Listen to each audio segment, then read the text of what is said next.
ಏನಿಲ್ಲ ಅಂದ್ರೆ ಮೂಡಿಗೆರೆಗೆ ಅನುದಾನ ಇಲ್ಲ ಅಂತ. ಸನ್ಮಾನ್ಯ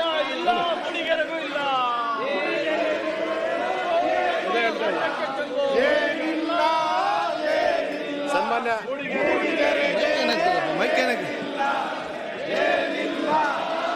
ಇದು ಯಾವ ನಾಟಕ ಕಂಪನಿ ಏನಾಗಿದೆ ನಿಮ್ಗೆ ಇಲ್ಲಿ? ಯಾಕೆ ಏನಾಗ್ತದೆ? ನೀವು ಸಮಸ್ಯೆ ಚರ್ಚೆ ಯಾಕೆ ಹಾಕ್ಲಿಲ್ವಾ? ತಮ್ಮ ಮಾತಾಡಿ, ನೀವು ಕೂತ್ಕೊಳ್ಳಿ, ನೀವು ಕೂತ್ಕೊಳ್ಳಿ, ಅವ್ರು ತಮ್ಮ ಮಾತಾಡಲಿ, ಸಮಸ್ಯೆ ಮಾತಾಡಲಿ. ಸನ್ಮಾನ್ಯ ಸಭಾಧ್ಯಕ್ಷರೇ, ತಮ್ಮ ಮಾತಾಡ್ತಾರೆ, ಕೂತ್ಕೊಳ್ಳಿ. ಸಭಾಧ್ಯಕ್ಷರೇ, ನೀವು ಕೂತ್ಕೊಳ್ಳಿ, ಆಯ್ತು. ಅವ್ರ ಮೇಲೆ ನೀವು ಕೂತ್ಕೊಳ್ಳಿ, ಆಯ್ತು. ಅವರಲ್ಲಿ ತಮ್ಮ ಮಾತಾಡಿ. ಸನ್ಮಾನ್ಯ ಕೂತ್ಕೊಳ್ಳಿ, ಸದಸ್ಯರಲ್ಲ, ಮಳೆ ನೀವು ಅರ್ಧ ಪಕ್ಷ ಕೂತ್ಕೊಳ್ಳಿ. ಜಿಲ್ಲೆ ಮುಳುಗೋಗ್ತಾ ಇದೆ. ಅಲ್ಲಿ ಜನ ಅವ್ರು ಮಾತಾಡ್ತಾ ಇದ್ದಾರೆ. ತಮ್ಮ ನೀವ್ಯಾಕೆ ಮಾಡ್ತೀರಿ ಇಲ್ಲಿ? ಬೇರೆ ಕೂತ್ಕೊಳ್ಳಿ ಶ್ರೀನಿವಾಸ್, ಕೂತ್ಕೊಳ್ಳಿ ಅಲ್ಲಿ. ತಮ್ಮ ಮಾತಾಡಿ, ಜನರ ಬಗ್ಗೆ ಮಾತಾಡಿದ್ರೆ ನೀವ್ಯಾಕೆ ನಿಲ್ತೀರಿ? ಸಾಕು ಕೂರ್ರಿ, ಕೂತ್ಕೊಳ್ಳಿ.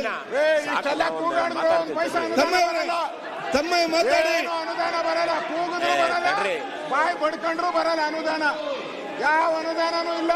ಬೇರೆಯವರೆಲ್ಲ ಕೂತ್ಕೊಳ್ಳಿ. ಅರ್ಜಿಗೆ ಸೈನ್ ಅಷ್ಟೇ, ಅನುದಾನ ಬರಲ್ಲ. ರಂಗನಾಥ್, ಬೇರೆ ಲಕ್ಷ ಕೊಡ್ತೇನೆ. ನೀವು ಕೂತ್ಕೊಳ್ಳಿ. ಅವರು ಮಾತಾಡ್ತಾರೆ, ನಿಮ್ಮ ಸದಸ್ಯರು ಮಾತಾಡ್ತಾರೆ. ನೀವ್ ಯಾಕೆ ಅಡ್ಡಿಪಡಿಸ್ತೀರಿ? ಆಡಳಿತ ಪಕ್ಷ ಸದಸ್ಯರು ನೀವು ಅವ್ರ ವಿರುದ್ಧ ಮಾಡ್ತಾರೆ. ನೀವೇ ಏನಾಗಿದೆ? ಆಯ್ತು, ಕೂತ್ಕೊಳ್ಳಿ. ಅವ್ರು ನೀವು ಮತ್ತೆ ಮಾತಾಡಿ. ನೀವು ಇಲ್ಲಿ ನನ್ನ ಸೀಟಲ್ಲಿ ಕೂತ್ಕೊಳ್ಳಿ, ಮತ್ತೆ ನೀವು ಆಕ್ಷನ್ ತಗೊಳ್ಳಿ. ಕೂತ್ಕೊಳ್ಳಿ, ಸಾಕು. ಇಲ್ಲ ಸುಮ್ಮನೆ ಕೂತ್ಕೊಳ್ಳಿ. ಸನ್ಮಾನ್ಯ ಅಧ್ಯಕ್ಷ, ಆಯ್ತು, ಮನೆಯ ಮಾತಮ್ಮ ಕೂತ್ಕೊಳ್ಳಿ, ಸಾಕು. ಮನೆಯ ಮಾತಮ್ಮ ಕೂತ್ಕೊಳ್ಳಿ. ಸನ್ಮಾನ್ಯ ಅಧ್ಯಕ್ಷರೇ, ಆಯ್ತು, ನೀವು ಮತ್ತೆ ವಿಚಾರ ಹೇಳಿದಿರಿ. ನೀವು ವಿಚಾರ ಕೂತ್ಕೊಳ್ಳಿ. ಎಲ್ಲ ಆಡಳಿತ ಪಕ್ಷ ಸದಸ್ಯರು ಕಿವಿಗೆ ಇಯರ್ಫೋನ್ ಹಾಕಿ. ಸನ್ಮಾನ್ಯ ಅಧ್ಯಕ್ಷರೇ, ಆವಾಗ ನಿಮ್ಗೆ ಇವರ ಮಾತು ಕೇಳುದಿಲ್ಲ, ನಿಮ್ಮ ಸದಸ್ಯರ ಮಾತು ಮಾತ್ರ ಕೇಳ್ತದೆ. ನೀವು ಏನೋ ಇಯರ್ಫೋನ್ ಹಾಕಿಲ್ಲ ತಲೆ.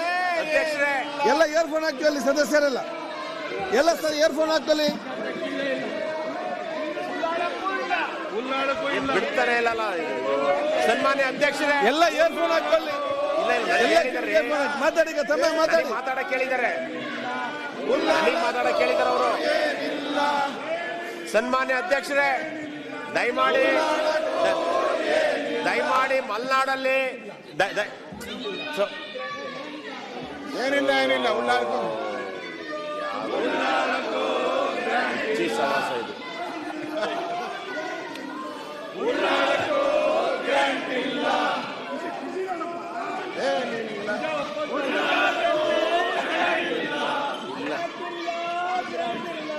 ಆಯ್ತು, ಈಗ ಎಲ್ಲರೂ ಮಾತಾಡ್ಬೇಕಾ? ನೀವು ಒಬ್ಬರೇ ಮಾತಾಡ್ಬೇಕಾ?